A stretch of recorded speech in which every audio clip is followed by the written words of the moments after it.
Now, welcome everybody. This is CyphaDen Chat. We've been live for a little bit for a minute. Yeah. We don't have the buttons, so I got to do the fake chimes, the fake chimes.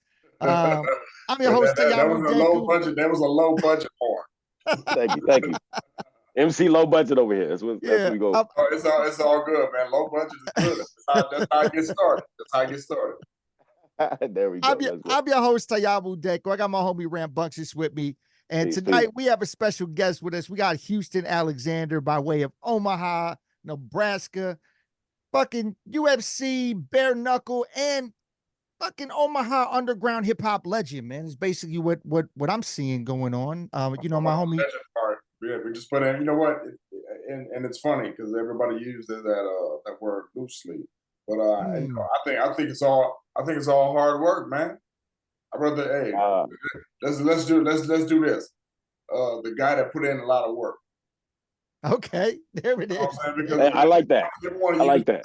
Everyone uses that word, so much. Yeah. I just put in a lot of work, and just got to doing it.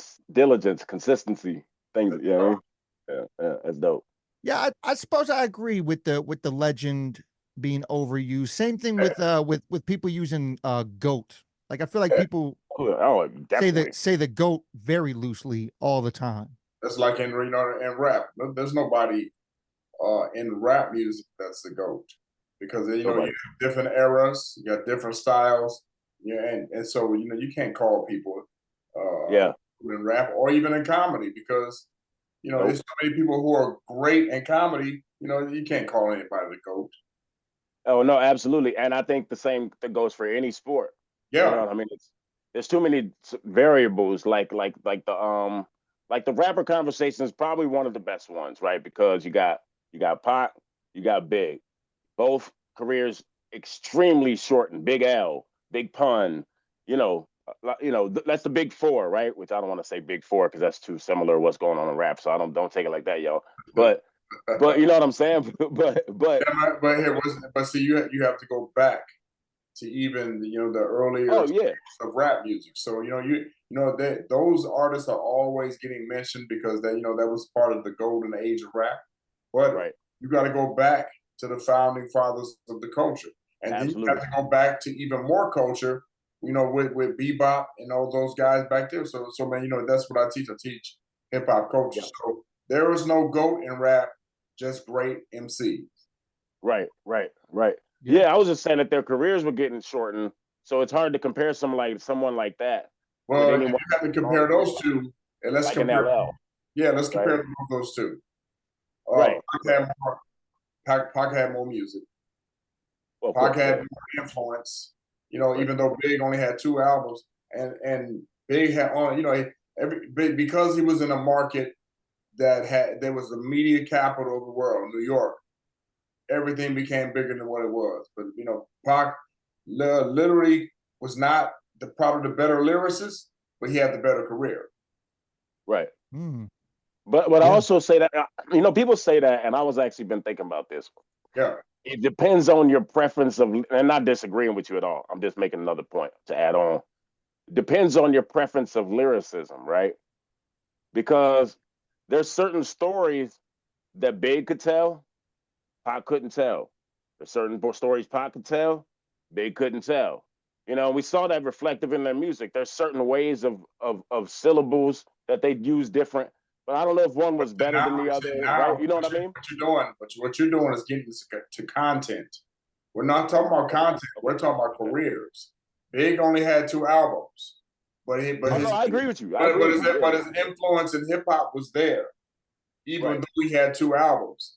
Tupac he's been doing music since the 80s. Right. You feel me? So his career started in the 80s and ended in the 90s. And even though the content was different, right, I had the longer career. Yeah, no, I agree. Yeah. So again, you can't compare both artists. All you compare with them guys is content. Yeah, no, I agree. I mean, I 100% agree. That was kind of some of that was the point I was making. Just kind of. Only thing you can both guys had great content, different content. but Pac had a longer career. Okay, 100%. And one thing I was gonna say is you could also translate that same point you just made to sports. Yeah, you could do that. You could do that with LeBron and Jordan, right? Yeah. So LeBron they're not comparable, right? He had the longer career. Okay, but who made the most impact in their time and era? Jordan. That was the correlation. In his time and era. So even though LeBron has been playing longer, he still does not get the same accolades that Jordan had in his small period of time he was playing basketball. Absolutely. So so we're not going to talk about the GOAT thing with basketball because again, there was too many basketball players that were influential in their eras. But in Jordan's era, which still proceeds to our era because people are still wearing the shoes. People would rather wear Jordans on the court than LeBron's. So again, Tupac is the Jordan. Right. Right. Or I'm sorry, Biggie is I kind of knew what you meant. I'm sorry. Because of the shortened career. Tupac and LeBron James got the longest careers. You know what I'm saying? But Biggie was very impactful. Yeah. Jordan was very impactful in the small time they were doing their craft. Yeah. Yeah. All right. Now, Tom Holland and Robert De Niro. No, I'm playing. No. We definitely are not going into that. Hey, Houston, I'm joking. Houston, you know what we were talking about before you came in here is we were talking about before my phone effed up. Yeah, we were talking about why there aren't more pro athlete biopics. Okay. Oh yeah, that's a good one. Yeah. And Ram was talking about how it would, because me and Ram share the same as our favorite player of all time is Iverson. Okay. Yeah.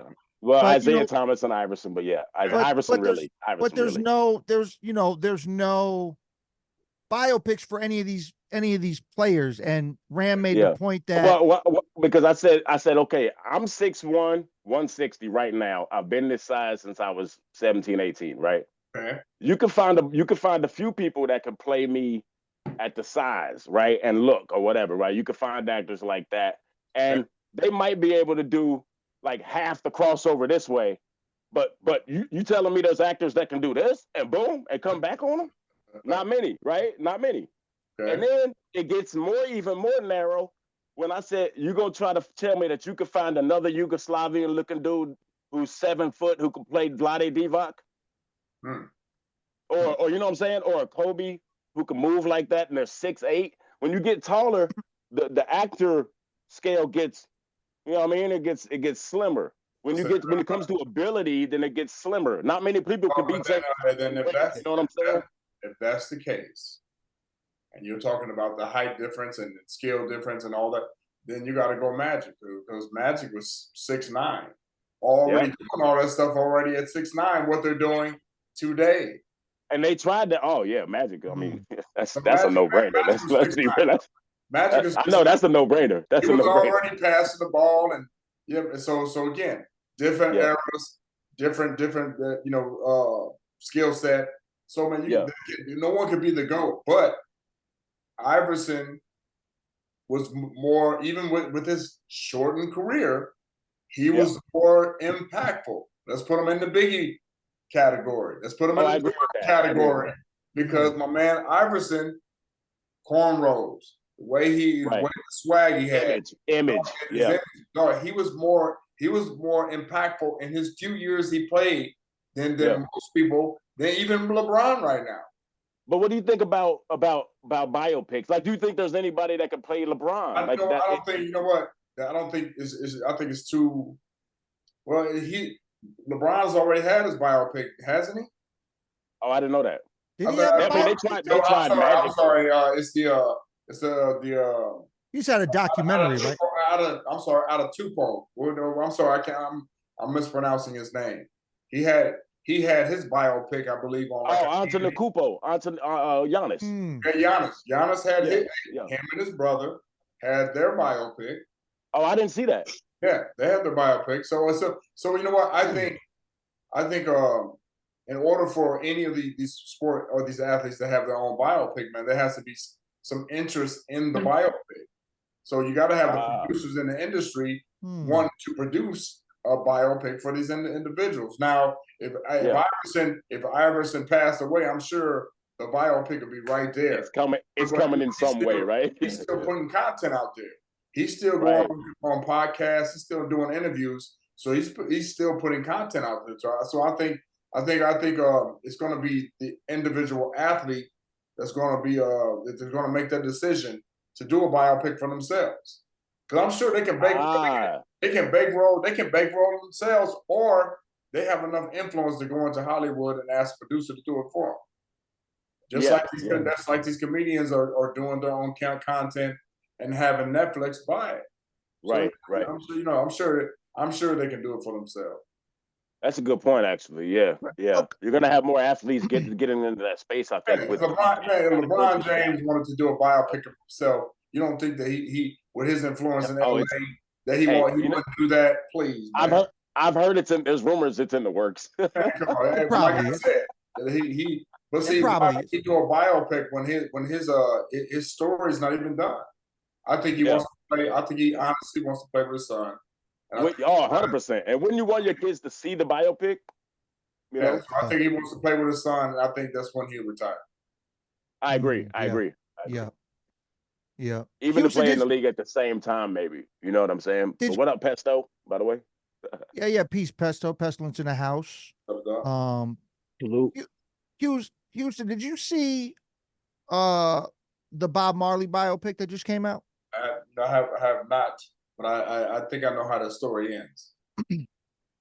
Yeah. So I felt the same way, to be honest. When I saw the previews, and I don't think the actor. I guess he might be a good actor, man, but he did not look like Bob Marley to me. It didn't grab you.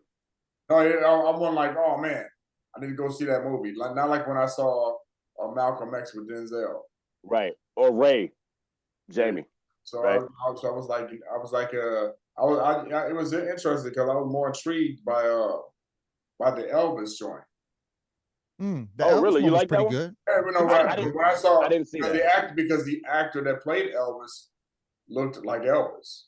Right. Yeah. Well, that goes back to what we were saying. It'd be hard to do with basketball players because how do you get somebody to play Kobe when they're not 6'8" and you can shoot up a little bit with the camera angle or whatever. But how do you do the mannerisms right? With the new age, you can make these motherfuckers look that way.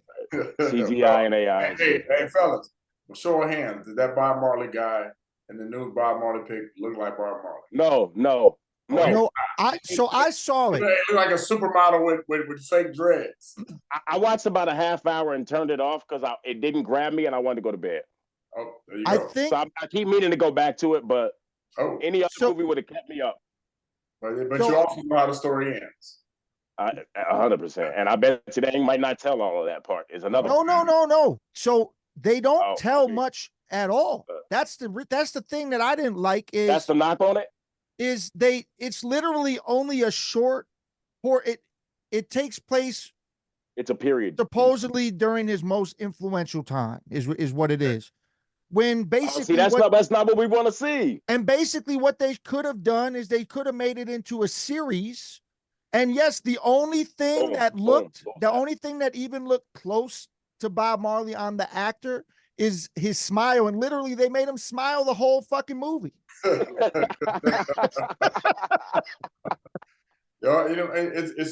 just interesting, man, because there's so many stories out there that are not being told, and they just keep revamping the old shit. You know what I'm saying?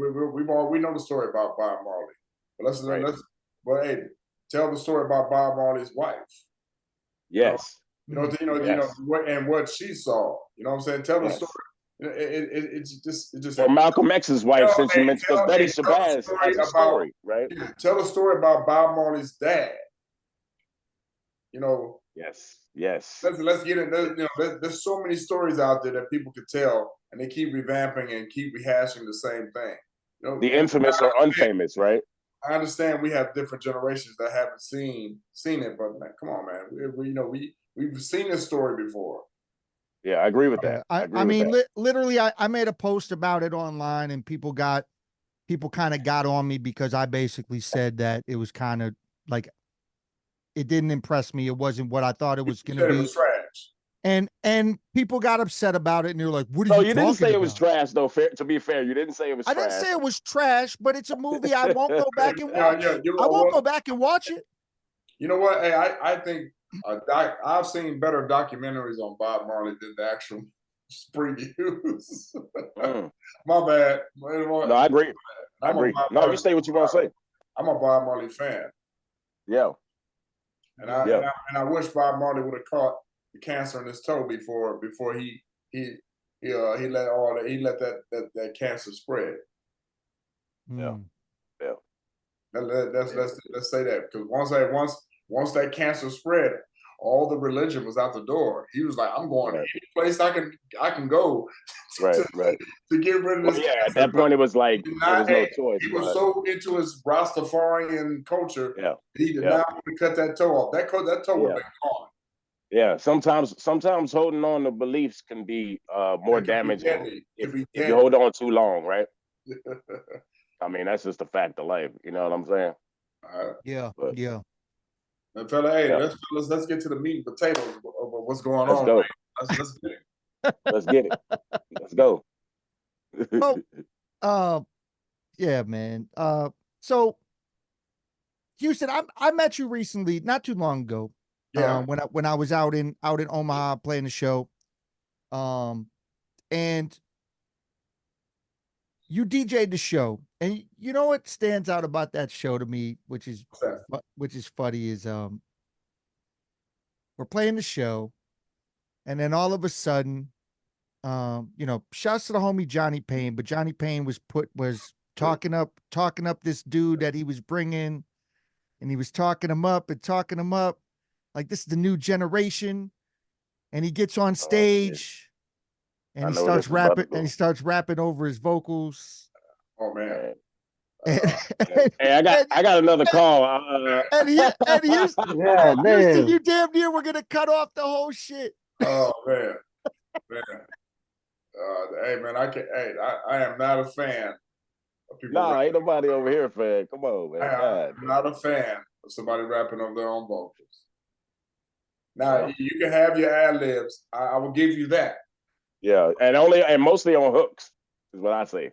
Hey man, just stop with the hijinks. Stop rapping over your own vocals. Yeah, man.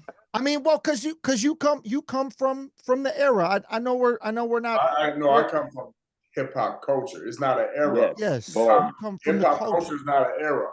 Hip hop culture is hip hop culture. Period. Yeah. You started. I come from culture. And you started a crew. Did you start the crew? The Scribble Crew is what I was reading. The Scribble Crew started back in middle school. A friend of mine, his name was Cujo. Cujo was from California. He had moved from California to Omaha, and Cujo was one of the first guys that I saw do graffiti on paper. And so I was an artist too. I used to do comic book characters, and he was in one of my classes, and he would show me some of the graffiti pieces that he would do with a crew out in California called Shake City. Now it's funny because this guy used to go to the radio, and the radio was if you guys ever see the movie Breaking, they called it the Radiotron. Yeah. So he used to go to the Radiotron. What they called was radio back then. So but he was one of the first guys to show me how to do graffiti, and his name was Joe Navarro, aka Mr. Cujo. But we started up a graffiti crew, and we got together after school, and he would show me how to b-boy a little bit for California style. But he was one of the first ones that showed me how to do graffiti art, and that's how they got started. So you do two questions. It's two in one in a sense. Yeah. And I asked this because I'm from Louisville, Kentucky. Oh, hold on, did I just see balloons? Bro, balloons just popped up on your screen when you put 2 questions. Like 2 questions. Hold on. Ram, Okay, I don't all know how you do it. You randomly get these random weird things that pop up on your Zoom, like balloons popped up. Oh shit! That's just my personality exuding, baby. You know what I mean? I'm like, hold on, I just saw some damn balloons. Nah. I guess pause. I guess is what they do in the podcast land now. Pause. No. Right. No, it's some real shit though. Go ahead with the question. What's the question? Yeah. No Diddy. So if you I shouldn't have said that, but that's funny. But okay, so what was we talking about? I fucking lost my question. I lost my question. That was federal what you just said. No Diddy. I didn't what? What'd I say? No Diddy. Hey, you said no Diddy. Hey, y'all said it more than me at this point. Well, I don't know what y'all talking about. I mean, the podcast gonna get rated. Said it's all over. We gotta get out of here, man. Hey, they already know where we live. What do you mean?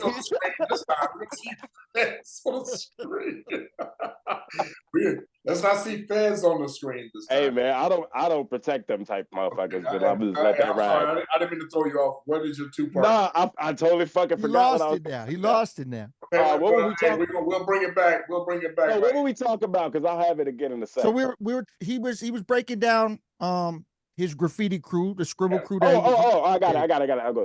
Okay, so I'm from Louisville, Kentucky, and I grew up in Phoenix, Arizona. Right, I lived in California, Colorado, that area, West Coast, Wisconsin, Midwest, lived in Texas, different places, right? Are you military or your family was military? No, I've lived a crazy life in 46 years. That's the only way I can explain it. And my family moved from Louisville to Phoenix, I'll say that, right? But the rest of it was me. I'm more for the journey than I am to stay put and live. Yeah. So, do you think there's a difference in graffiti and b-boying as you move from east to west or west to east?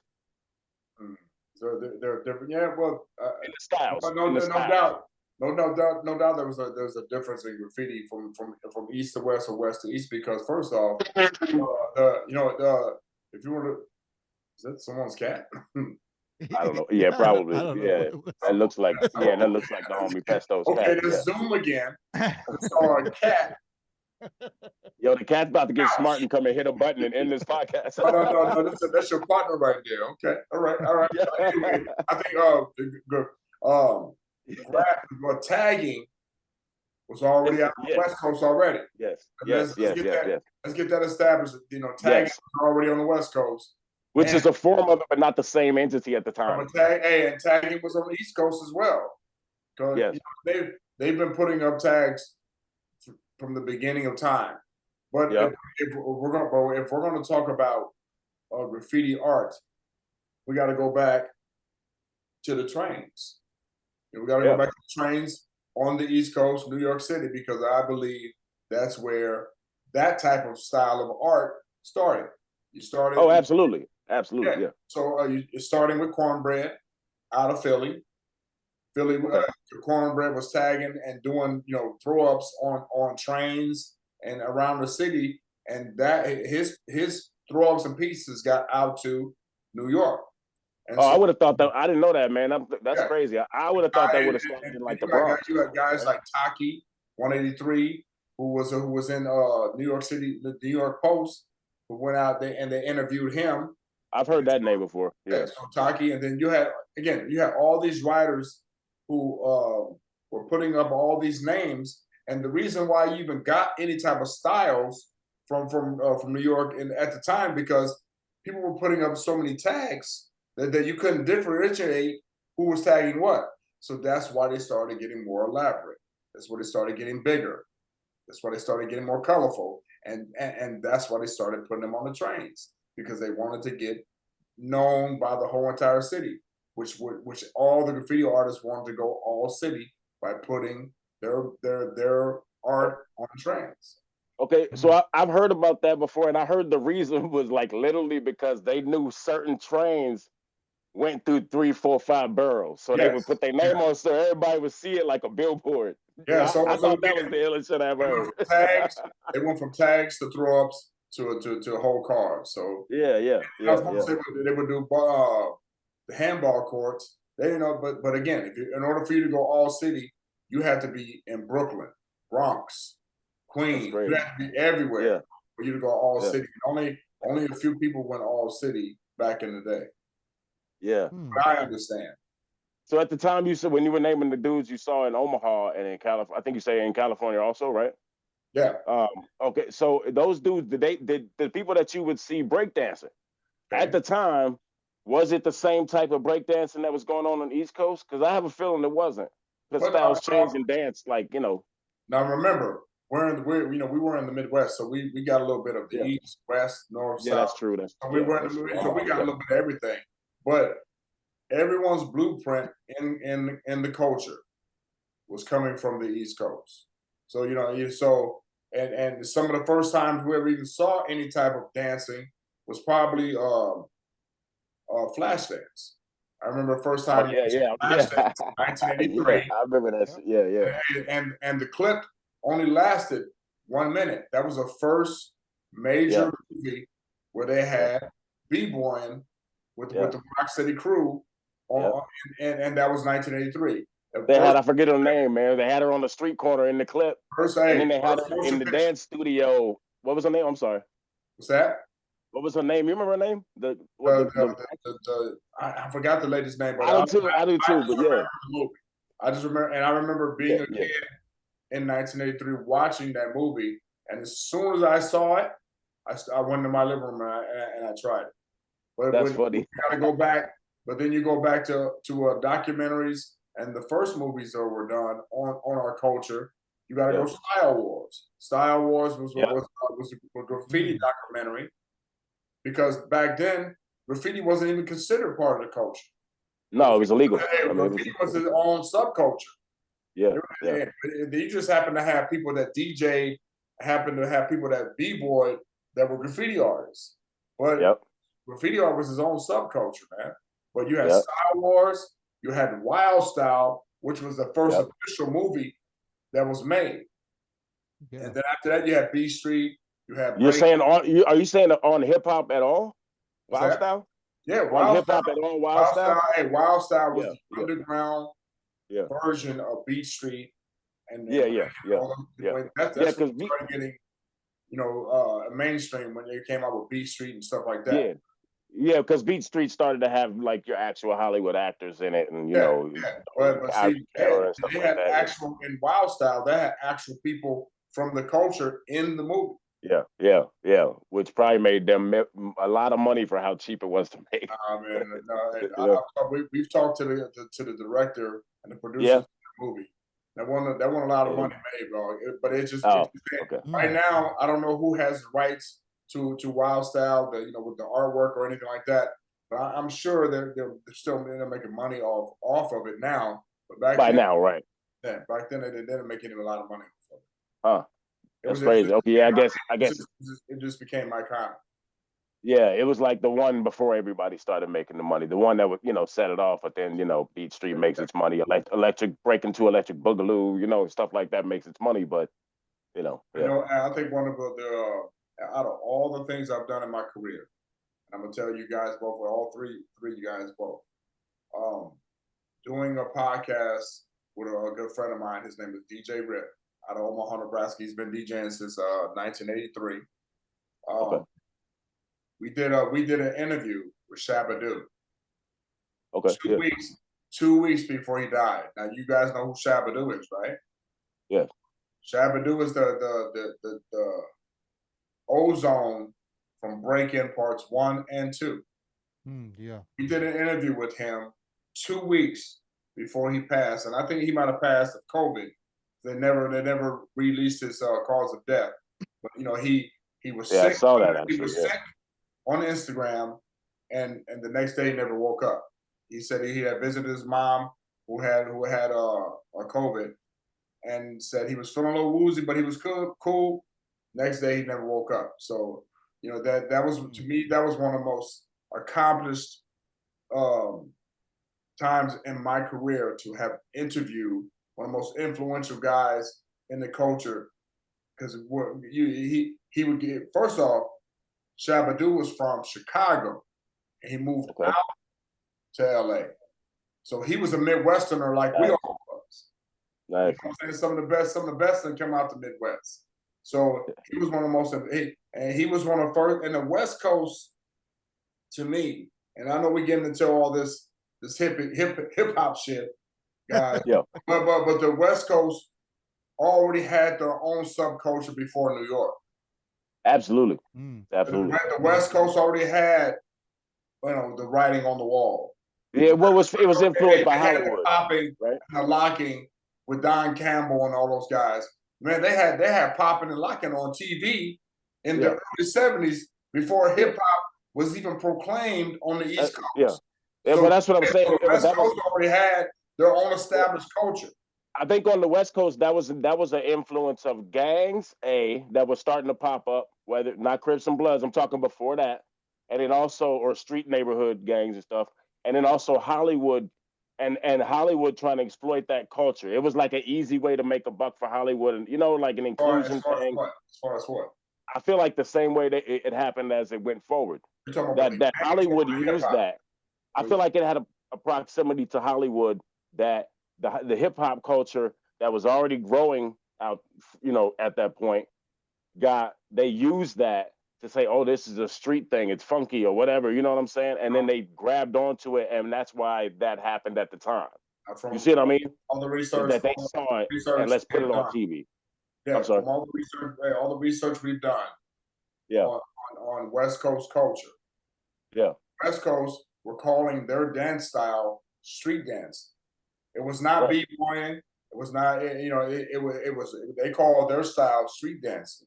They were popping and locking with, Don Campbell and those guys. They already had their culture already set in place. You had people who late 60s, early 70s who were popping and locking already out on the West Coast before anyone started doing anything on the I'm sorry, I didn't hear the 60s. I thought you said 70s, so I was late 60s, Hollywood. Late 60s, early 70s, when that whole subculture, even with the gangs present out there on the West Coast, they still started their own dance style, and it started with Don Campbell. Oh no, yeah, I believe it. I met him on the West Coast, but they already had their own subculture before even hip hop was proclaimed on the East Coast. So with the influence of gangs and with all those influences on the West Coast, man, they already had their culture established. And what happened was this: you had what's the gentleman that produced NWA's album? The guy that was in the NWA movie who had the club. Are you talking about Heller? I can't remember. Jerry Heller, or are you talking about? Not Jerry Heller. He's talking about the guy that had the club where they started. Before NWA, you saying where they got to perform because Dre was working for him. Yes.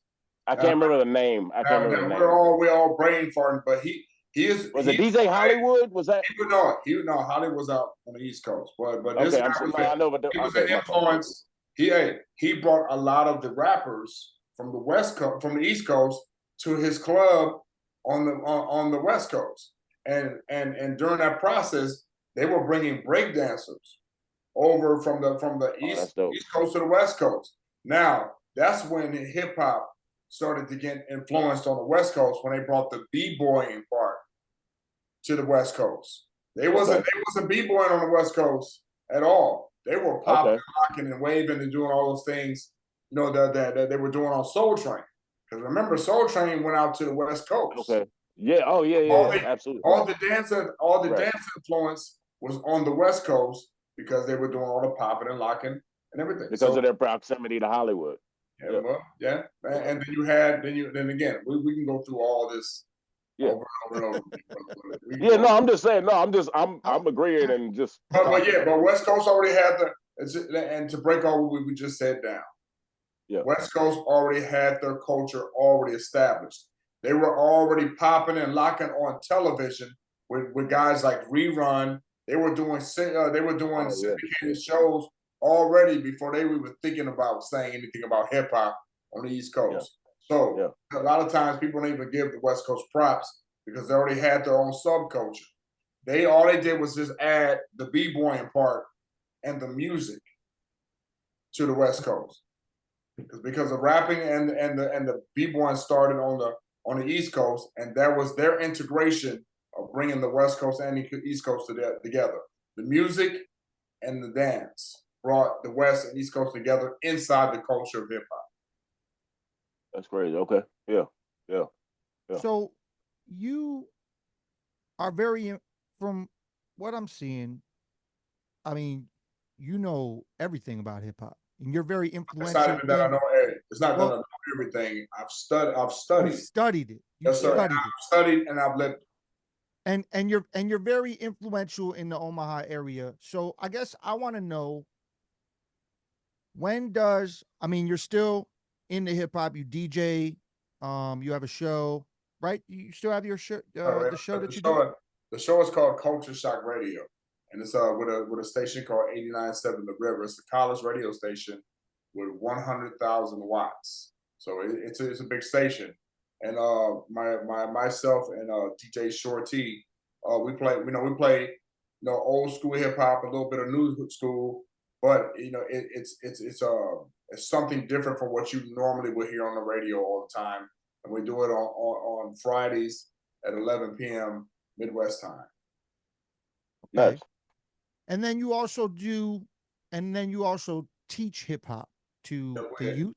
Yeah, with the Houston Alexander Foundation, we go into the schools, elementary, middle school, high schools, colleges, and community organizations. We go into the schools and organizations and we teach them about hip hop culture, and for it to be about the music, about the dance, and about the art. You don't get all the negative imagery you hear on radio or see visually on videos. We're just telling the kids basically, hey, it's your culture, but understand it's about music, it's about the dance, and it's about the art. That's what we go into the schools and teach the kids. And we do assemblies. So 1 week we might have 500 kids. 1 week we might have 1,000 kids. We do whole assemblies where I go on and tell the kids about beatboxing, popping and locking and waving, b-boying, DJing, graffiti art, and we have banners of a lot of the founding fathers that actually founding fathers and sisters and mothers that started the culture. So if you go online and check us out, you see our whole setup, man. It's a whole theatrical setup. We have a live DJ. I go in and we get the kids, popping and locking and beatboxing and doing their thing, b-boying, and we have the teachers doing it as well. So so if you're going to tell these kids to try to do any of that, we have the teachers that will come up and demonstrate too. So that's what I've been doing for the past 20 years, man. That's dope, man. How do you balance? Okay, so I tried to get into MMA shit at one point in time. Yeah. But I'm so heavy into the hip hop shit that I do. Wait, Danko. I gotta ask something. You tried to get into like training? Yeah, I was gonna train with the Pettises. I was gonna do it for real. Oh, I didn't know that. That's why I was like, hold up. That shit just shocked me. I'm sorry, bro. I'm just like, hold up. I was gonna do it for real. Like I was gonna train with. Did you know that? I don't think you've ever said that before, bro. I said it when we interviewed the Pettis. When we interviewed Surgery. Oh, okay. That was like 2 years ago. My bad. Okay, yeah, my bad. That was a while ago, so I apologize. I was gonna get into training. Like I had a conversation with Anthony Pettis, basically, and he was telling me like what went into it and all that, and how much training needs to be done to basically be at a competitive level. Yeah. And I was just like, man, I don't feel like, with how involved I am doing hip hop shit and touring and all that shit, I felt like there would be no possible way to balance it. So how do you balance doing this hip hop for the youth, DJing and all that, with your training to still go out there and do what you do fighting? And you know what? It's funny because I've always been able to compartmentalize things, you know. And again, I think it started with having kids. When you have kids, you have to learn how to, you know, structure things. And I've always been able to structure things even as a kid. So first off, before you even start training, you got to have some type of talent to be able to fight. Yeah. Let's start with that. Let's start with that first. Well, how do you figure out how do you figure out if you have talent unless you know what I mean? Well, hey, I've been fighting on the streets ever since I was 8 years old. Okay, that's a different thing. Okay, got you. I've been whooping people's ass without training. Got it. For a long Okay, I got it now. for a Okay, long time. My first fight, I was 8 years old, and these guys tried to take my candy bar on the playground in East St. Louis, Illinois. Okay? Yeah. And the Illinois side too. You have to be clear about that. Just put it this way: they took my candy bar, but they didn't whip my ass. Okay, and if those guys are gonna be watching this, I'm still looking for them too.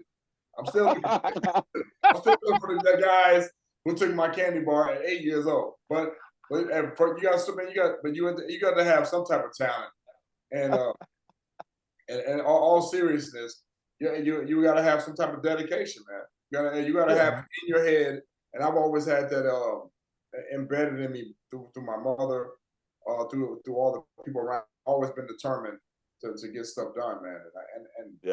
And hip hop, I think the culture of hip hop actually taught me more discipline, because it took discipline to learn how to be.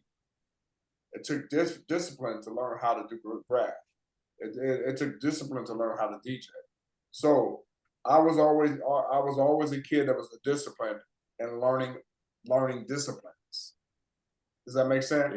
Yeah, absolutely. I was disciplined learning disciplines. Yeah. So no matter what it was, I put just like Prince. You know, when I hear his story, you know, that guy he locked himself in the room until he came out playing 11 instruments on his own. Oh no, he played 26 or something like that actually. Well, you know, I'm a few off, but I'm just saying, no, it's way up there, dog. I'm saying like 100%. Discipline level was there, and I believe I came up with that. I was embedded with that, man, and I think to sum all your question up, you know, I've just been able to compartmentalize things by scheduling my schedule like a boot camp.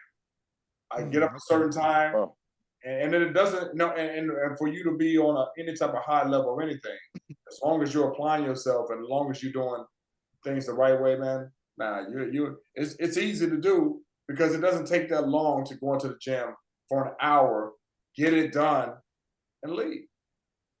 Yeah. If you're going into a gym and you have an objective, go get that objective done and leave. You ain't gotta be in there for 3 or 4 hours. If you go in there and don't BS the system and trying to learn a craft, you'll be just fine. It's like going in for an hour and playing the drums.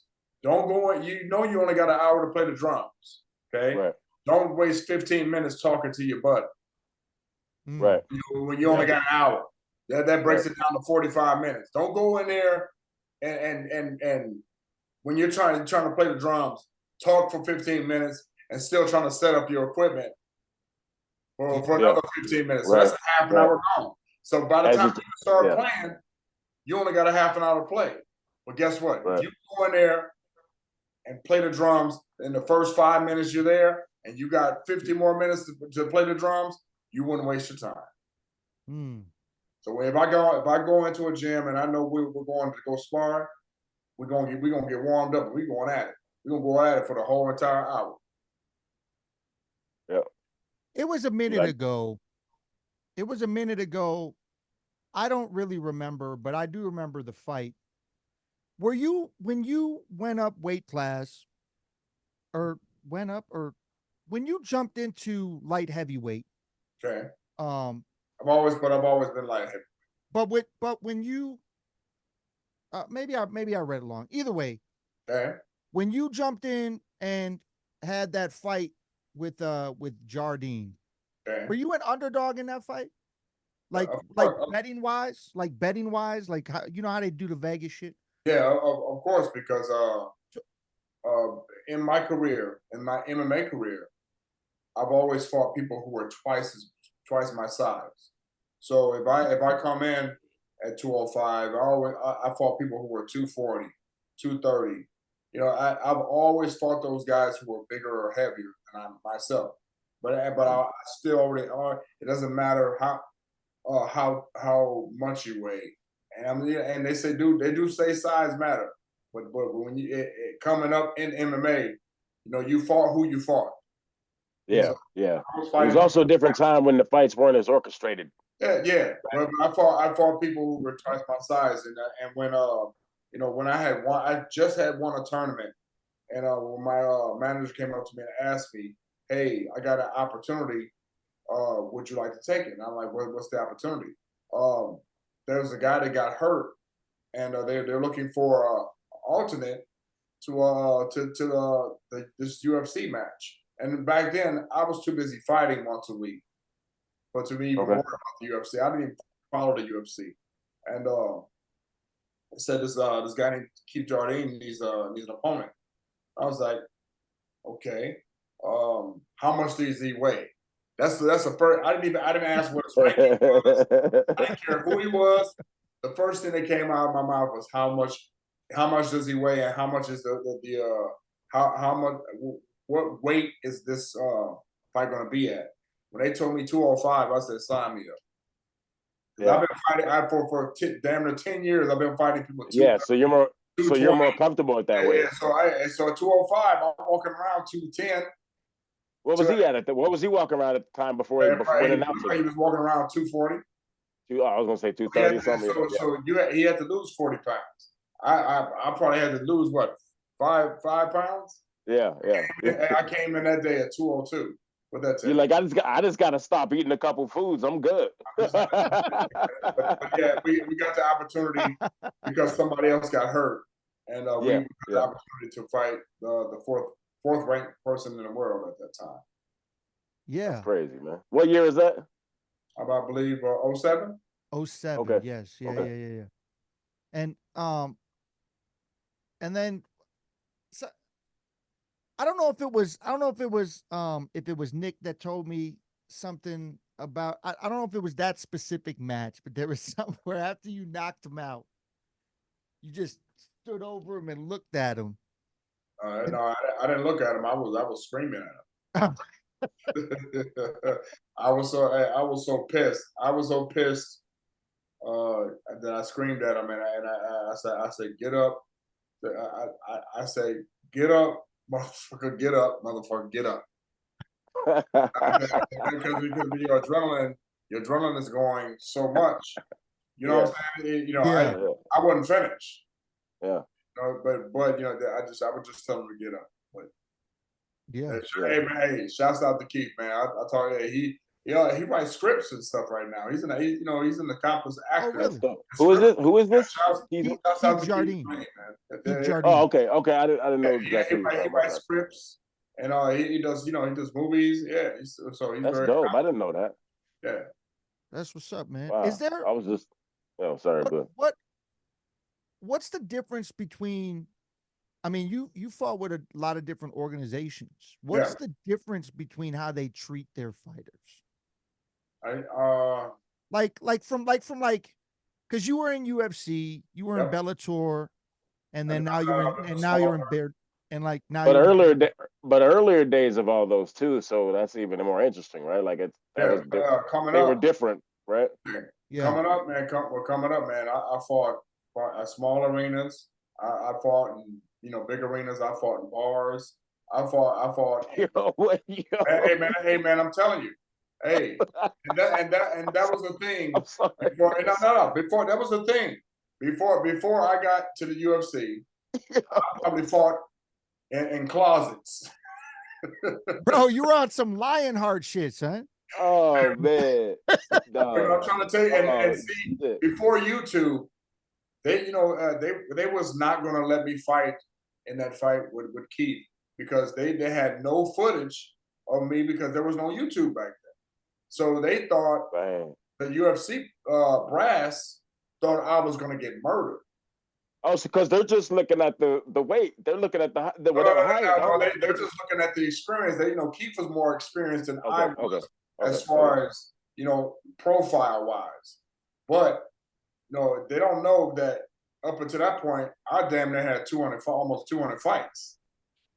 Just not on record. They weren't on YouTube. There weren't right. So because I was fighting, and I was fighting one time. I fought five times in one night at an event. So wait, what kind of rounds we talking? I put in that work. What kind of rounds we talking in those 5 fights? And how many minutes per round? I'm just curious. I'm not testing what you're saying. I'm just curious. They were 3 5-minute rounds, man. And they could have been 3 minutes or 5, but I put in that work, and the work that was put in, they didn't last more than a minute. He was knocking motherfuckers out. Is what was going on. 5 fights? I was a little more stout back then, and a little younger back then. Yeah. I'm telling you, I was letting them have it. But here's the thing. Dog, that's crazy. There's a lot of people out there with VHS footage that were at the shows. So if anybody even ever released any of those VHS footage on me, I slammed the guy so hard, in the ring, we broke the boards. Wait, in the ring? There's boards underneath the ring. Yeah. That's what I was wondering. Yeah. I slammed so hard. So if they ever have that footage, if we had YouTube back then, oh man, it was crazy. I feel like that about battles, son. No, I'm just playing. I'm just fucking. But do you MC? Do you MC? Yeah, I'm an MC, but I'm playing about the battle. Well, but I'm just saying. We're all on the MC hip hop shit. Pretty much all of us. Yeah. I've recently started comedy, and I used to knock niggas out sometimes, but sometimes lose. But but I ain't no fighter. I'm not. I'm totally joking. I'm totally joking, dog. You want to get in the comedy? Oh, what did you say again? What made you want to get into comedy? That's a long answer, but I'm gonna do it like this. I remember seeing my cousins and my brother all watching Eddie Murphy Raw when I was like 12, and we had left Louisville, Kentucky, and moved to Arizona, but we came back to visit, and I remember that, and I couldn't watch it. One of my aunts pulled me up. I was a little too young, maybe like 10 or 11, maybe I think it was 12. Okay. And that was the first memory of comedy like really affecting me. But then me and my pops one time had sat and watched George Carlin's special whenever the Persian Gulf War was going on. But it's a couple 3 years later, right? This is probably 95 and 96 or so when I watched it. George Carlin is a genius.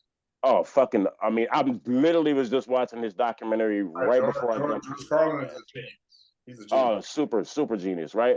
So it took me a long time to get into that because I was doing music and never had really thought, hey, let me jump into this comedy thing because I didn't have the confidence about, like, I didn't know if I was funny. I just thought, maybe, some people, And then, so about 33 years old, I just said, hey, I'm really going to study this shit. Because I'm kind of like the type of person, I want to study some shit before I even ever do it.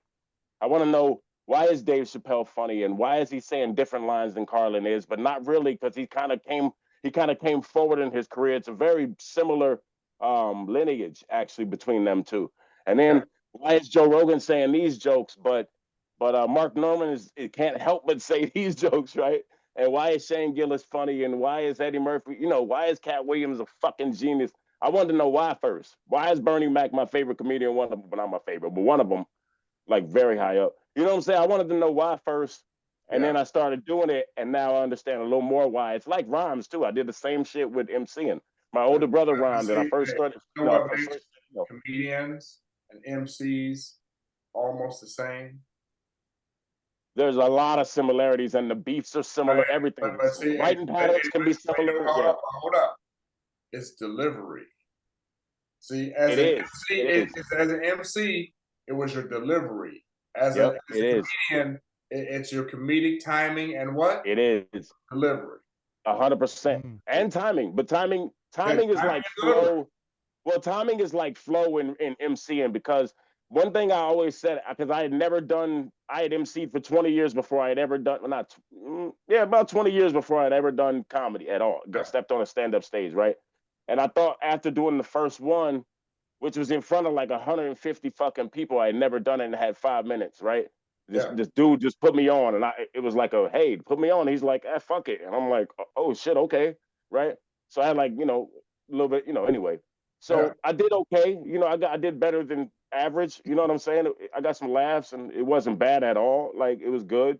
And I realized in a moment on that shit that I stopped for about 3 to 5 seconds, and I realized, oh shit, the rhythm and timing is different because you're the beat when you're a comedian. When you're an MC, you're listening to something, you're taking in a bunch, hey. But in a comedian, it's just you, nigga. Like, you either doing the shit or you ain't.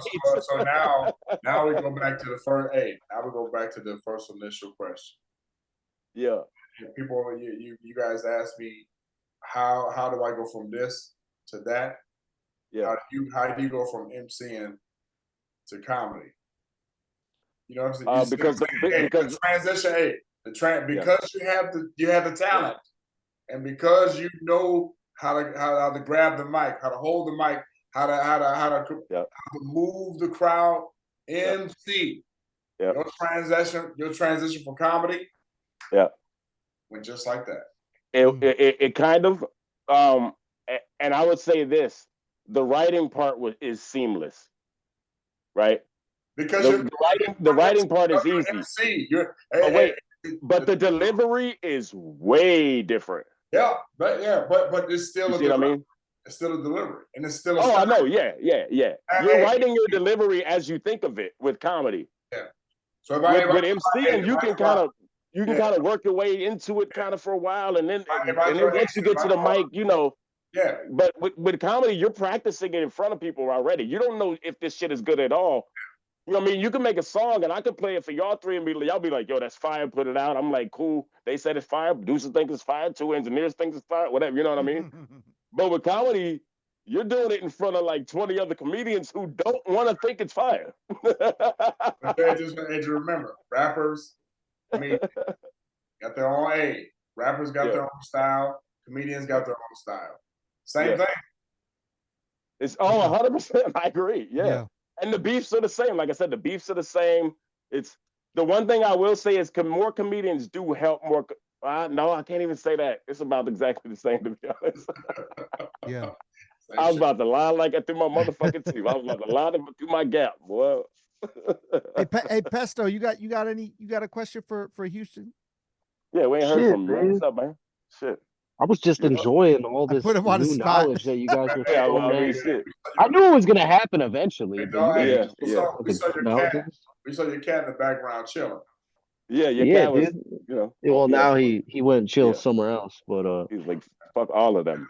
The mask is dope. So like thank you, man. So like with hip hop and like you obviously are very passionate about it. Denku talked about you DJing before.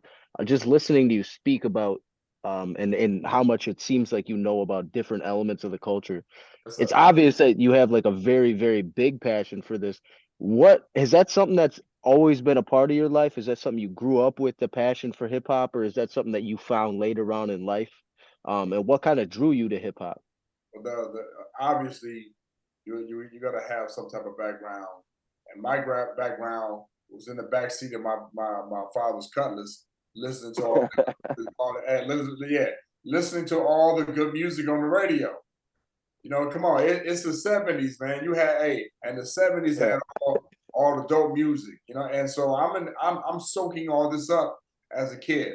I'm at barbecues with my uncles, aunts, and family, listening to all this great music at barbecues. So as from a young man, a young lad up into a teenager, obviously the radio was a big influence on me. So the first time I ever heard anything hip hop related was Curtis Blow, The Breaks. And I heard that in the backseat of my father's car on the radio. These are the breaks, and I you know, and I really didn't think anything of it. I just like, okay, I like that. You know, just like today, kids who have not heard any of the music back then, if you play it for them now, you don't know if they'll like it or just, you know, if they either like it or dislike it. It's never been played for them for you to know if they like it in the first place. So, but back then, I was listening to a lot of stuff on the radio, and I just remember my first ever rap song that I ever bought or even listened to, and it was a song called Pac Jam. Yeah. And again, I think the late '70s, early '80s influence of hip hop started hearing it more on the radio, and it was something I was just drawn to. Now, as far as the dance, we mentioned Flashdance earlier. The dance itself, when I saw Flashdance, it was just something that was automatic. You know, it's something that was in me. Hip hop from that day forth. After listening to the music, after seeing the visual dance of it, I was hooked. I knew I had to be a part of the culture. When I saw the dance and I saw the music that I was listening to, that these guys were dancing to, it was a wrap. That's what's up. No, I really also liked earlier when you were talking about like it's the culture. It ain't about times. It ain't about this or that. It's the culture, because that's something that speaks to me personally. I didn't get into hip hop until about 5 years ago. I grew up in a rural community, never really listened to it, never really had somebody to show it to me. And then I had a homie kind of introduce it into my life. I always loved writing, I always loved poetry, storytelling, that kind of stuff. So once he kind of introduced me into some different hip hop that was outside of the realm of the stuff that you hear at the dance, or you hear where it transcends into pop culture, at least for somebody that's younger like I am. I grew up in the 90s, early 2000s, so it's like I only got a very limited supply of that kind of stuff until later on in my life, and then realized like, wow, this is something it's powerful. This is something that illustrates the struggle of man in a way that I don't mean to interrupt you, but I gotta ask you, how old are you? I'm 29.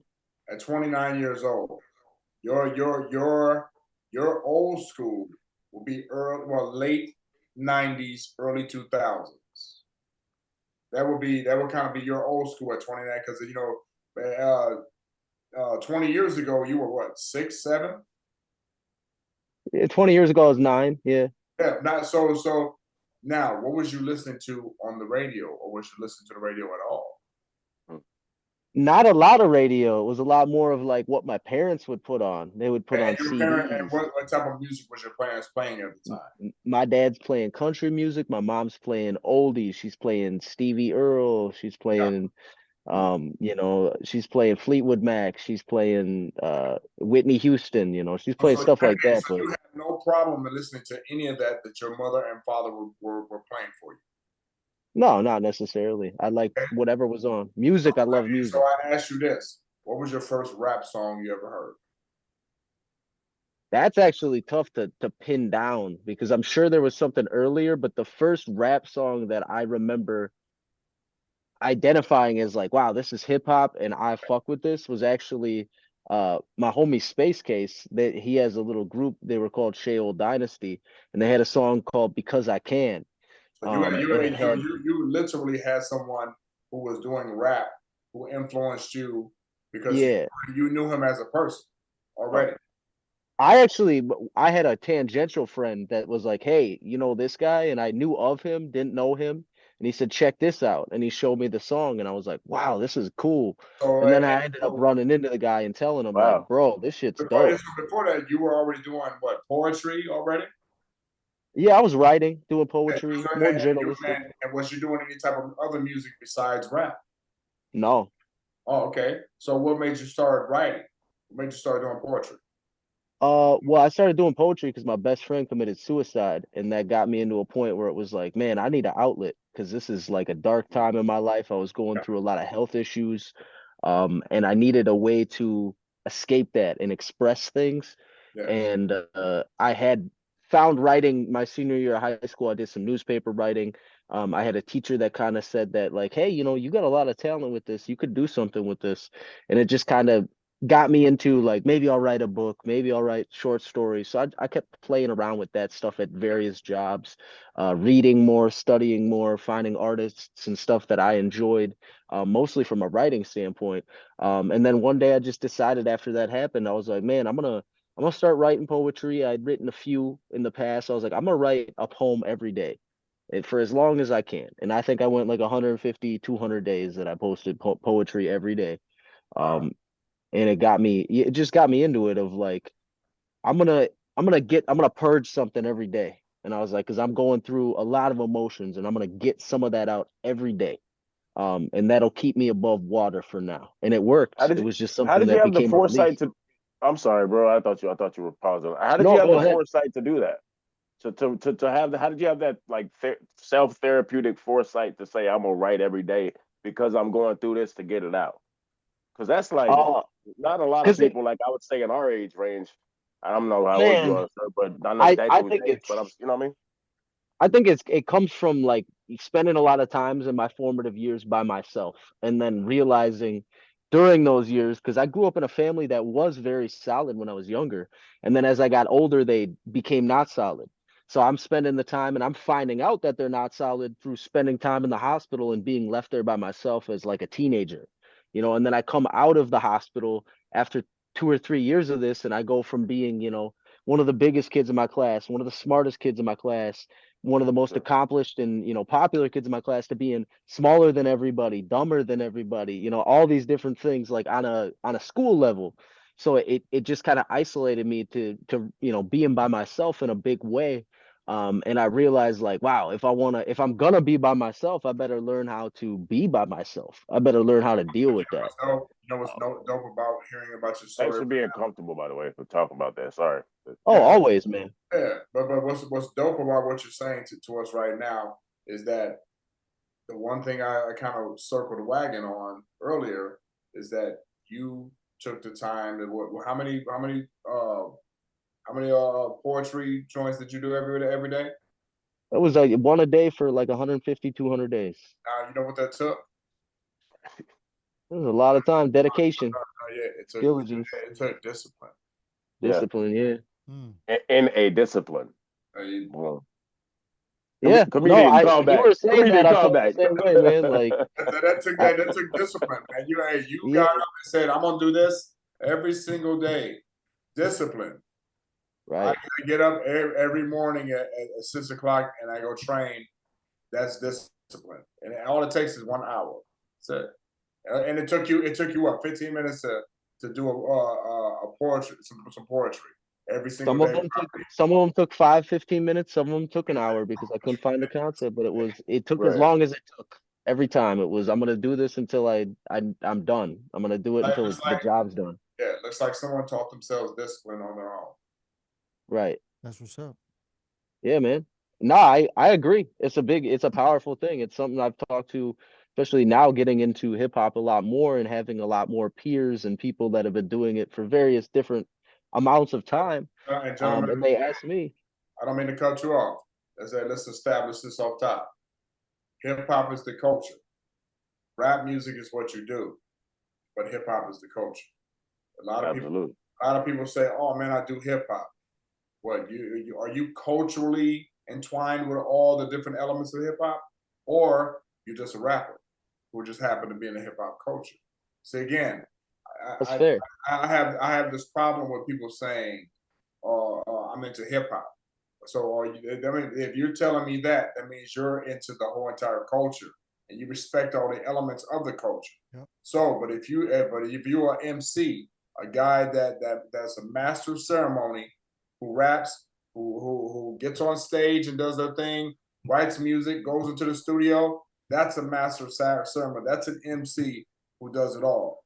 But if rap is what you do, that's to say you rap. But Right. but when people say hip hop, they think that saying hip hop is rap.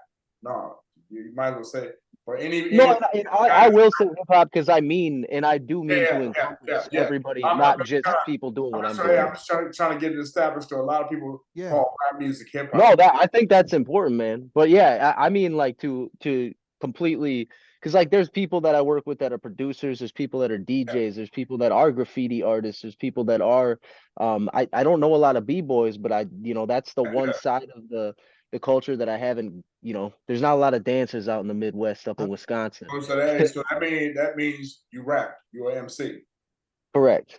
Yeah, I rap, but like finding like different peers, people that are into rapping, people that are into the production, people that are into other things. And they ask you like, how did you in this short period of time find different things? And it's like you said, discipline is the most important thing. It's the finding like if this is something you really want to do, you need to make time for it and you need to make it happen.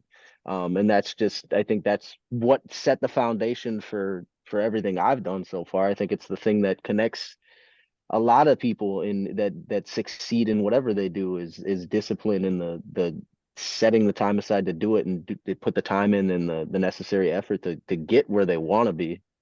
A man with a good head on his shoulder. I commend you, brother. Salute. Yeah, salute, man.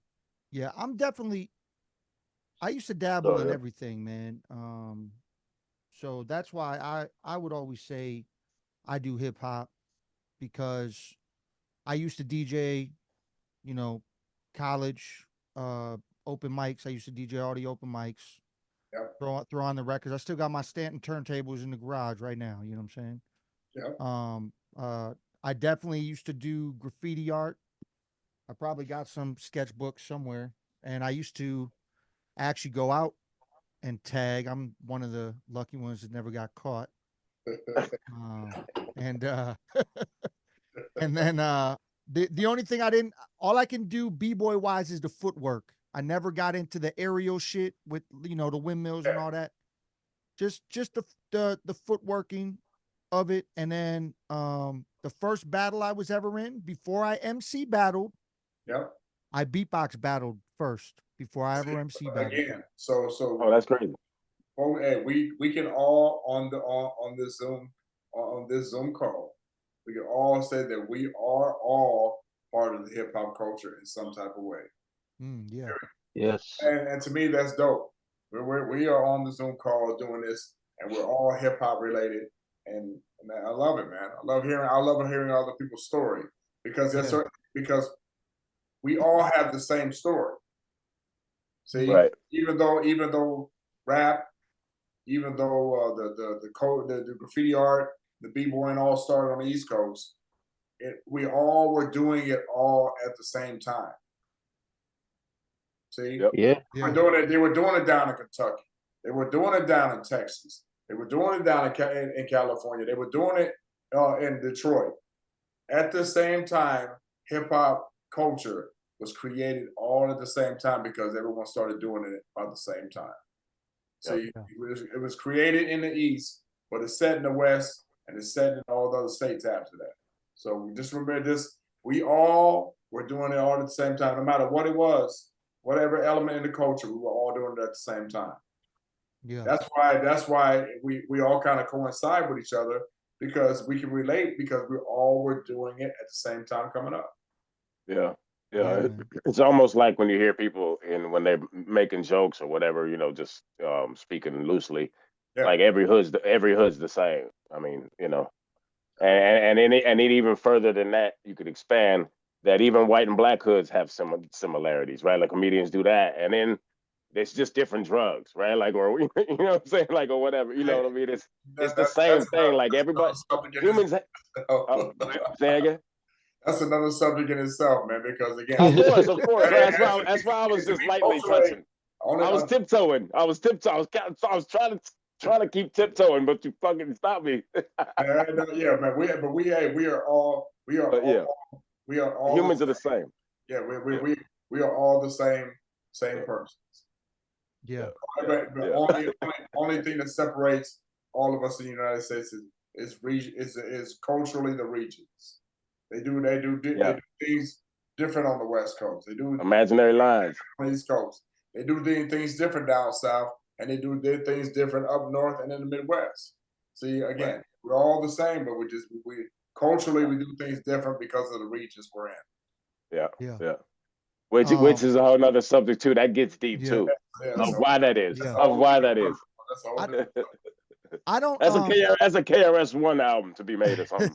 I don't. Big Mike. I don't want to keep you too much longer, Houston. But this has been a great conversation, man.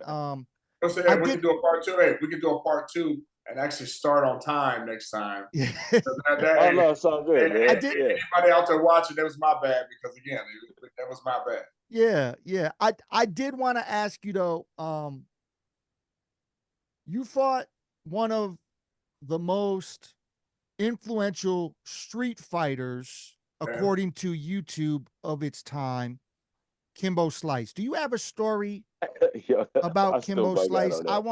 I just want to know if you have a story since he's no longer with us. You know what I'm saying? Yeah, shouts out to the Kimbo's family. And and again, I think he was he came up during the part of the era where YouTube was just starting. Which was kind of cool for him because you can go on YouTube and you saw this big guy beating people's asses down in Florida. You know what I'm saying? Who don't like a big tough guy that looks more terrifying than Mr. T? Right. You know what I'm saying? He was a taller, bigger Mr. T. With no cause like this T. He just wanted to knock people out. That's it. You know what I'm saying? But again, I think that's when YouTube first started, posting stuff. And when they gave me the opportunity to fight Kimbo, it was no question. Okay, this is what we're gonna do. Now, a lot of people they kind of judged the way I fought him, but I was following a game plan that I was told to follow. Because here's the thing: when we tried to execute our game plan, he didn't do exactly what we thought he was going to do. So that kind of goofied up the fight. But before the fight itself, I'm a guy. I don't need an entourage. All I got is my coaches and me. I have maybe 2 or 3 coaches at the time and me. I saw Kimbo in the hotel. This guy had like 100 people with him. Yeah, and I'm walking by myself down the hallway, and I see him. I'm like, all right, cool. I'm gonna go over and introduce myself, and I'm gonna shake this man's hand. And so here's little old me walking through the crowd. I was trying to go around his people. His people looking at me like I was trying to sneak up behind him. Shit. So they looking at me like, whoa. They trying to stop me from getting to him. I was like, look, man, I'm just going over to, say what's up, shake my man's hand, go from there. And he looked over me and he waved me over. And we spoke and we shook hands. But I was by myself. He was with 100 folks. And that just goes to show you my character. I don't give a fuck who's around. Right. Tell me, hey, I know I'm an alpha, so I'm walking in. we spoke, and that was it. I was just establishing myself on top. You know what I'm saying? But we still think we want to fight. But that's nothing. Yeah. You neither here or no there. He was the popular guy at the time. So, that's my story. Me coming up to him, but his entourage trying to stop me from coming up to him. They thought. And you went. Just as I heard you correctly, you went down to Florida, right? Was that? No. You went that. No. This is the week of the UFC event. Oh, okay. I thought you were saying because the UFC brings you in a week before the fight. Okay, I thought I misheard it. We were all in the hotel together. Yeah. Okay, I see. Okay. Yeah. So real quick, because I know we're gonna get going here, but I wanted to ask because you talked about how like the cultures are different across the U.S., but there was one thing that brought them together. Is it the same way? Have you noticed that in fighting? Like, is there like if you fight a guy, you can kind of tell where he came from based on how he fights, or is there? That's a good question. I think no. just like in the culture of hip hop. I think the culture of MMA is the same because when I first started doing MMA, I had to go to Chicago to get jujitsu. I had to go to Florida to get kickboxing. I had to go to New York to get some type of boxing back then because there were no gyms. There were total packages like they have today.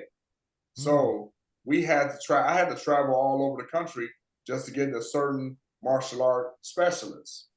Nowadays, you can go to a gym and everyone's in the gym learning all the same thing.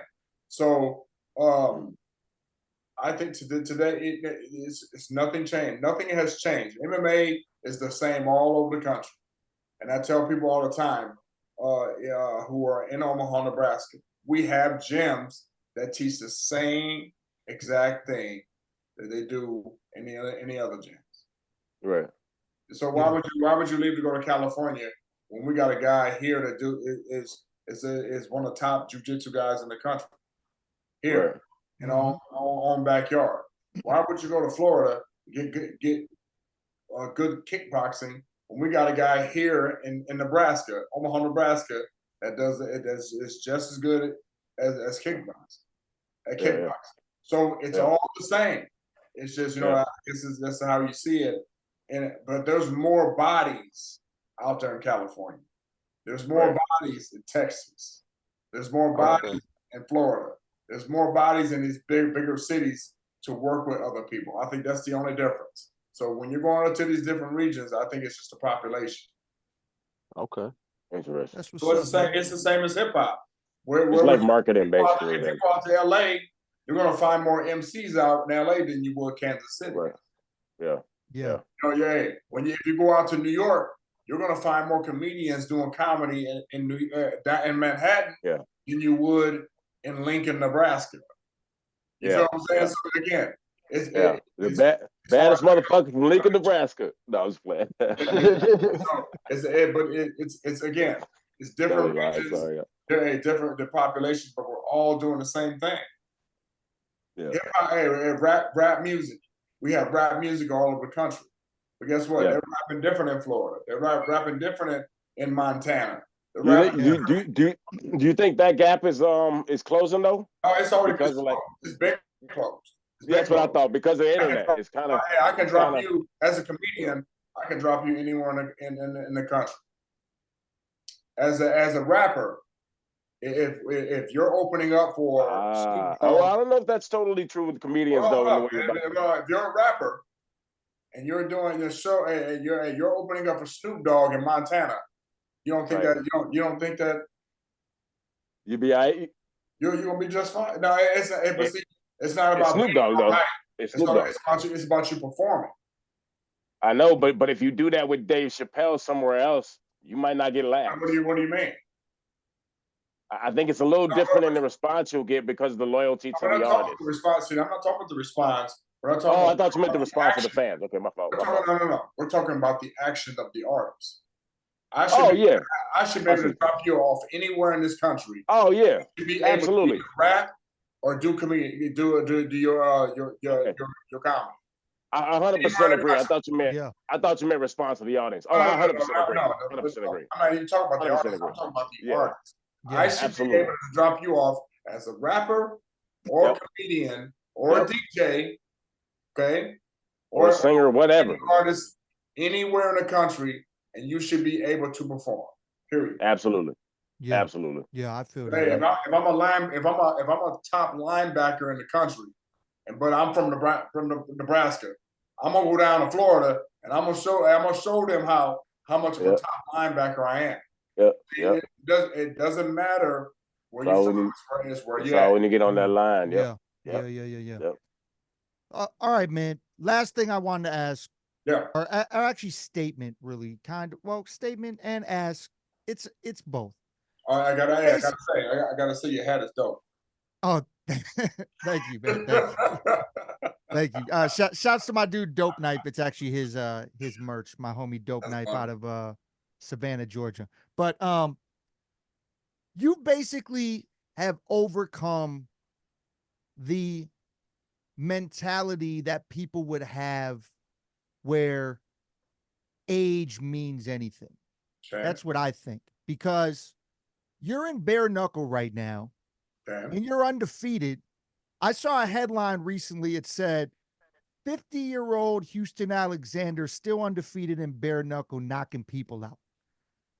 That to me is super dope. And it makes, and that makes me want to, you know, I feel like age, as long as you keep up your practice of whatever you do, I think age doesn't mean anything at all. And there was once upon a time, I had a girlfriend that that told me, I was in a relationship, and she had told me, or she had asked me, she's like, so when you get to be like 40, you're not gonna do this rapping thing anymore. And I said, what?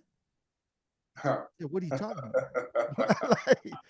like why would I just, why would, like, you think it's just like an age? Like I reached the age and then I turn it off? Like that's how it works? I mean, so I guess, do you have any mentality at all of stopping? And is your next fight a title fight? Because 4-0 in bare knuckle, I mean, come on, man. I think, shit. No. First off, let's break down the situation with your girl. Still with her, right? Are you still with her? No. Wait a minute. This is like three girlfriends ago. This is an actual time when I should say pause. Let's do that. First off, if she's not encouraging you, yeah, she's not encouraging you to do what you love to do. That's a red flag right there. That's a flag on. That's just a message, right? That's a PSA right there. That's a flag. That's a flag on the play. Okay, that's a 10-yard penalty. I need you to go to the next round. Okay, I need you out of there. What's that? Hey, thank you. So that's first off. But see, the reason why I'm able to even compete still at a high level is because from day one, I was taught to take care of yourself. And I've always been into fitness ever since I was a kid. I am, and one of my first fitness gurus was my mother. She taught me, that water was the best thing. She taught me this and about fitness. So even today, I'm taking steps internally to take care of my body. So no matter how old you get, you have to take care of your body. I'm doing things like cryotherapy for internal healing. I'm doing stuff like red light therapy. I'm doing a lot of the different stuff that are helping you heal internally. And we all know that Father Time is undefeated. Okay, but if I'm still out there b-boying at schools, and if I'm still out there, being active the way I am, I gotta make sure I take care of my body. So, gentlemen, take care of your bodies. If you take care of your body, you can prevent a lot of things that happen when you become a little older. So I'm able to compete at this high level because I've always taken care of my body, and I take steps and try different things to make sure I maintain. So as an MC, or you are a songwriter. Just because you're a rapper does not mean that you are not part of a genre that plays or recites music. So just because you're a rapper, you are not a songwriter.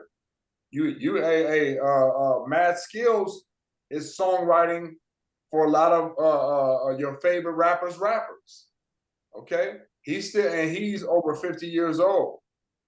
So that's a skill that's still needed. You don't have to be in the spotlight to use your skills to help out other artists. So you can be a 60-year-old rapper, but if you're a 60-year-old rapper writing for a 20-year-old who was the face of the business, there's nothing wrong with that.